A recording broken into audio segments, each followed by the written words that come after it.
The devil made them do it. This is your look at the new Mego The Exorcist Regan 8-inch action figure.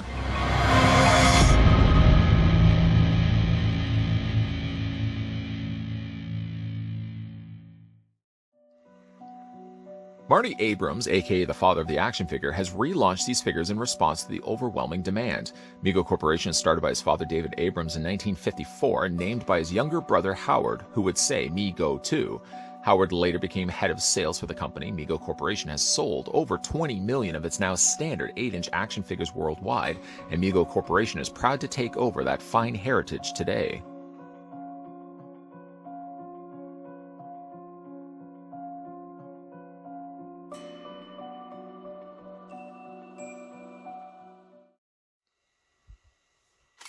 Before we get down with the devil, the first thing we're going to want to do is figure out how tall Regan stands. The interesting thing about Regan is that her name is nowhere listed on the packaging. They just say The Exorcist on the front of the packaging, and Regan, like I said, her name is nowhere to be found. The other thing is that she's also listed as an 8-inch tall action figure, which she clearly isn't. She's a little bit shorter. But you could use the argument that she's scaled in with the rest of the 8-inch tall action figures that Mego put out. So even though she's technically not an 8-inch tall figure, as you can clearly see on the tape measure here, she's actually 6.3 inches instead. We can switch that to centimeters, revealing that Regan is actually 16.1, a little over 16 centimeters in height. To further prove that point, let's just move over Regan here. And for some size comparisons, let's bring in the Leatherface that we just recently had a look at as well. Now, Leatherface obviously is 8 inches in height. But like I said, even though Regan technically isn't, she's a little bit shorter by comparison, she still falls within that 8-inch scale, which was the real thing that she's kind of being promoted as being. She's a lot shorter, as she should be, because obviously if you compare Regan in the movie to how tall and towering Leatherface is in the 2003 Texas Chainsaw Massacre movie, then yes, it would make some sense that Regan should be a little bit shorter. Sadly for Regan, she doesn't come with any accessories to speak of, but then I think to myself, what would she have come included with anyways? A cross may have sounded good, a full-scale bed is a little more ridiculous, and yes, projectile vomit sounds good on paper and all, but the idea, of course, then sculpting the head to incorporate some vomit, that would then, of course, throw off the sculpting of her face. So instead, she comes with absolutely nothing.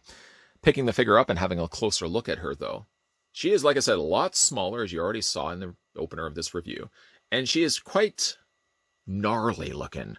She definitely does have a lot of cool aspects that she does have in the movie, like, for example, all the scars and the gruesome-looking teeth, not to mention the glowing eyes. She is very, like I said, gruesome to look at. The thing about her, though, is interestingly enough, is when you feel her hair, there's like this really crusty kind of layer of something on it. It's almost like they've actually taken the regular just doll hair that they would have used for it and added like a little bit of mousse or hairspray. It's almost got like a crunchiness to it. You definitely know it as soon as you feel it. It feels like somebody's put like a lot of mousse in their hair, for example. But we can overlook at that because, I mean, after all, she's confined to her bed and, of course, the power of Christ compels her. You know how well that's going to go.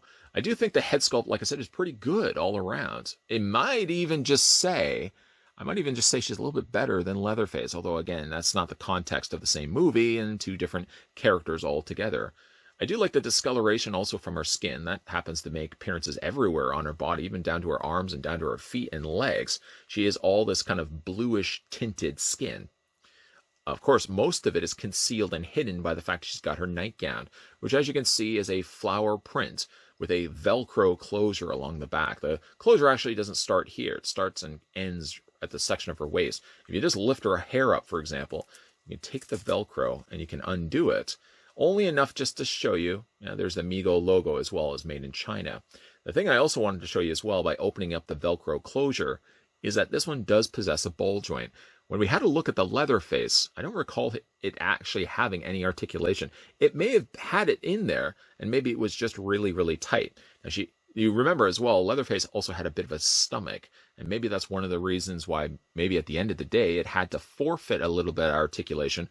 But when it comes certainly to Regan, she has a nice additional ball joint, which you're probably not going to see because we're going to be covering up her dress. Let's just keep her a little bit more decent, at least. When I did get this figure out of the packaging, I actually noticed that her feet were facing the wrong way, so I had to just twist her around, being very careful, of course, not to do any damage to the figure. But not only is like the head sculpt really good, the hair, short of it being a little on the crunchy, crispy side of things, I do think also as well, like the nightgown that she's sporting looks really good. They've got a couple little buttons there on the front, little brass buttons, and she's got the frills as well. Not to mention as well, she's got the little section that covers over her neck, which, as again, we just flip that down. You can see, again, I like the fact that the coloring of the body matches that to her face. Seeing as we were just talking about it, let's have a look at Regan's posability. Now, her head rotates all the way around, so in case you're curious, yes, you can pull off the look of having her head rotate all the way around, just like in the movie. It does involve, unfortunately, having to touch the rather crispy-looking hair that she has, and while you are rotating the head, you'll find a lot of times that the hair gets stuck inside the collar, the top of her nightgown here. You just want to kind of move that out of the way. But actually, just moving that down for a second, you'll see that she doesn't actually have a ball joint. It hinges up and down, but it only hinges by the fact of the way the head's been attached to that peg joint. But all you can really do is just rotate it back and forth this way. Now, I did find when it came to her arms hinge out, but I can't get them too far out. There seems to be some real resistance at play here. I've been, of course, playing and moving around this figure for a while, and while moving the arms back and forth isn't so much the issue, when it comes to her arms, I can't seem to get them past a 45-degree angle bend. Anything past and beyond that point, I feel like there's a lot of resistance, and it's telling me, don't do it, don't do it, don't do it. You're going to break that arm. So instead, I'm deciding to listen to myself and just leave it the way it is at 45 degrees. She does have a hinge in the elbow, or right there, you can bend it back and forth. And let's just roll up her sleeve so you can see what's going on here. She has a really substantially large visible peg that goes straight through the hinge joint, but it does allow the hands to rotate all the way around. You can also hinge them back and forth this way as well. Seeing as I've already shown you what the back of the nightgown is, and again, I only opened it just to show you that she did have an articulation point in her torso, means that Regan can actually move her body all the way around, which is something I couldn't do actually with Leatherface. Hinges up and down, and like I said, all the things that a ball joint would give you, she can do that and pull that off successfully, at least on the top torso.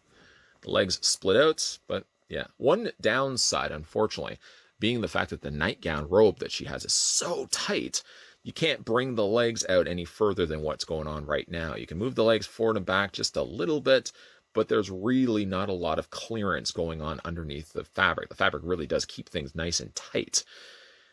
But like I said, I guess you could technically fold both legs, and if you did have yourself a small enough bed, if Barbie perhaps has a bed she's not using, you probably could sit Regan inside the bed and put a couple of covers on her and put some barf, well, maybe leave that part off.